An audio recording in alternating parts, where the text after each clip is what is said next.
Hello guys, अस्सलाम वालेकुम। कैसे हैं स्टूडेंट? आज के लेक्चर में हम जो पढ़ने जा रहे हैं वो हमारे पास क्या है, टॉपिक यील्ड।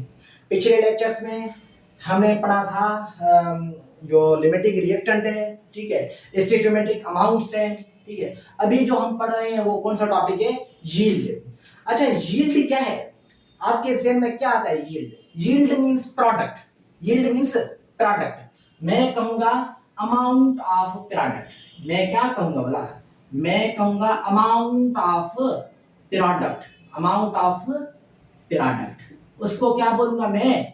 यील्ड बोलूंगा। क्या बोलूंगा? यील्ड बोलूंगा। हमारे पास जो यील्ड होता है, ये अमाउंट ऑफ प्रोडक्ट जो होता है, वो थ्री हमारे पास क्या होती हैं, कंपोजिशन होते हैं, वहां से हमको मिलता है, ठीक है। तो मैं क्या कहूंगा कि यील्ड के कितने हमारे पास टाइप्स होते हैं? तीन होते हैं, एक्चुअल यील्ड, थ्योरेटिकल यील्ड, और हमारे पास क्या है last one, percentage composition yield.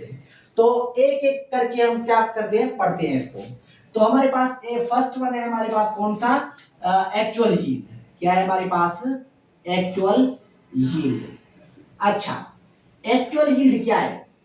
Actual yield वो यील्ड है, यानी the amount of product which obtain through a chemical reaction, या द अमाउंट ऑफ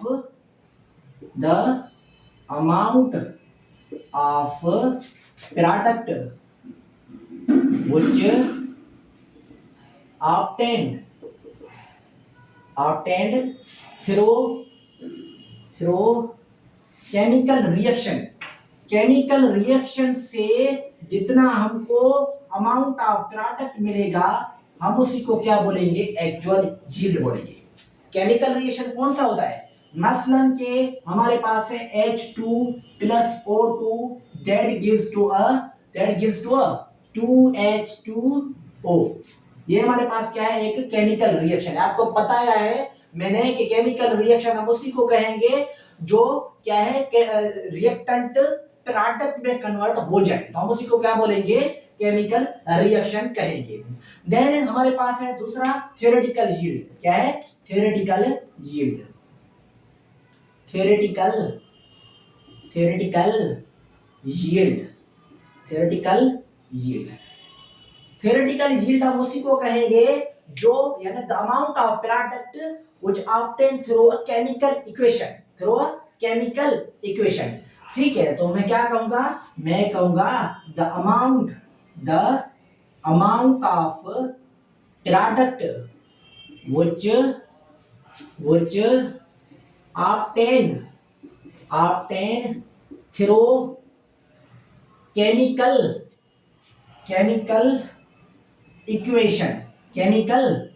equation।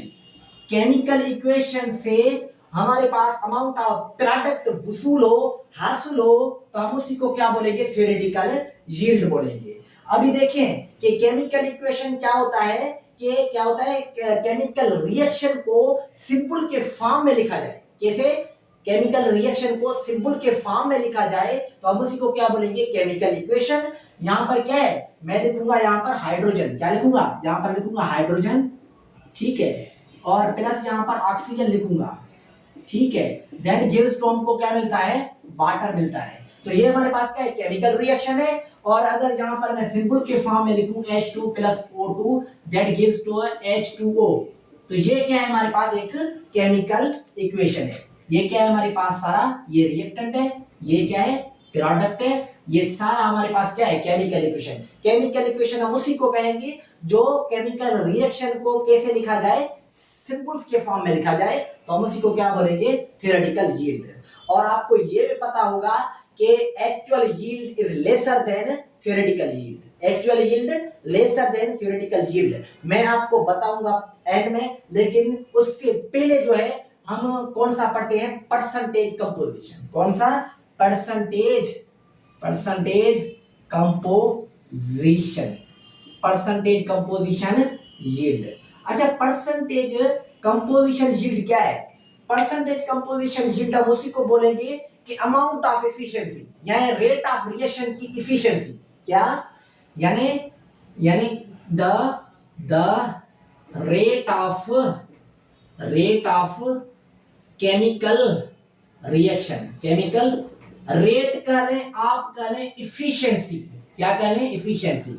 बात क्या है, सेम है कि अमाउंट ऑफ प्रोडक्ट की क्या इफिशिएंसी या रेट रिएक्टेंट प्रोडक्ट में कन्वर्ट हो रहे हैं, लेकिन कौन से रेट में, कौन से स्पीड से, कौन से इफिशिएंसी से क्या हो रहा है, यानी रिएक्टेंट प्रोडक्ट में कन्वर्ट हो रहे हैं। तो ये हमारे पास क्या है, परसेंटेज कंपोजिशन है। देन इसके क्या होता है, फार्मूला होता है परसेंटेज कंपोजिशन का। क्या होता है फार्मूला परसेंटेज कंपोजिशन का, परसेंटेज कंपोजिशन का हमारे पास फार्मूला है, यानी परसेंटेज यील्ड आप कह लें, आप यील्ड कह लें तो बेस्ट होगा हमारे पास।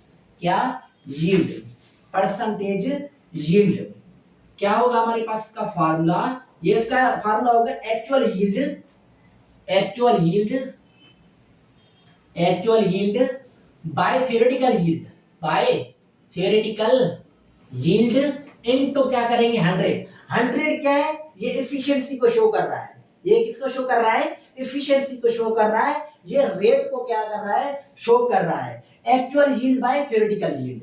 अगर आपको एक्चुअल यील्ड नहीं दिया जाएगा, आप यील्ड को फाइंड नहीं कर सकते, आप परसेंटेज यील्ड को मालूम नहीं कर सकते हैं कभी भी। क्या, परसेंटेज यील्ड, ये हमारे पास क्या है, परसेंटेज यील्ड है, सॉरी यहां पर जो है परसेंटेज यील्ड है, क्या है, परसेंटेज यील्ड, क्या है हमारे पास, परसेंटेज यील्ड। परसेंटेज यील्ड किसके बराबर होता है, actual yield by theoretical yield into 100। अब क्वेश्चन आता है, बोर्ड्स में आता है, एंट्री टेस्ट में आता है, कई सारे कॉम्पिटिटिव एग्जाम्स में आ जाता है कि एक्चुअल यील्ड लेसर क्यों होता है थ्योरेटिकल यील्ड से। क्या, एक्चुअल यील्ड लेसर, क्या, lesser than theoretical yield, why, what's the reason behind it, theoretical yield क्यों होता है, क्योंकि एक्चुअल यील्ड को हम क्या, इस मेजर करके लेते हैं, मेजर करके लेते हैं तो कुछ ना कुछ माइनर डिफरेंसेस होंगे, ठीक है। और थ्योरेटिकल यील्ड को क्या लेते हैं हम, कुछ भी मेजर वगैरह नहीं करते हैं, मेजर नहीं करते तो तुकेबल लेते हैं, तुकेबल लेते हैं तो मतलब कि कोई डिफरेंसेस होंगे, डिफरेंस हो जाएंगे, इसलिए जो है एक्चुअल यील्ड क्या होता है, लेसर देन थ्योरेटिकल यील्ड होता है। तो इसको क्या किया जाता है, मेजर किया जाता है इंस्ट्रूमेंट में, और इसको क्या किया जाता है, नॉट मेजर, नॉट मेजर, ऐसे ही इसको क्या किया जाता है, लिया जाता है सब स्टैंडर्ड्स में। ये हमारे पास क्या था, सिंपल सा टॉपिक था यील्ड। ये एमडीकेट, ईकेट और अदर कॉम्पिटिटिव टेस्ट के लिए क्या हो सकता है, बेनिफिशियल हो सकता है। सो काइंडली इस लेक्चर को क्या करें, आप दोस्तों तक क्या करें, इसको शेयर करें, ताकि इल्म की रोशनी को आप क्या करें, फैलाएं, दूसरों को पहुंचाएं, और इसको क्या हो सके, हेल्प आउट हो सके। ओके, और नेक्स्ट लेक्चर में मिलेंगे, तब तक के लिए अल्लाह हाफिज।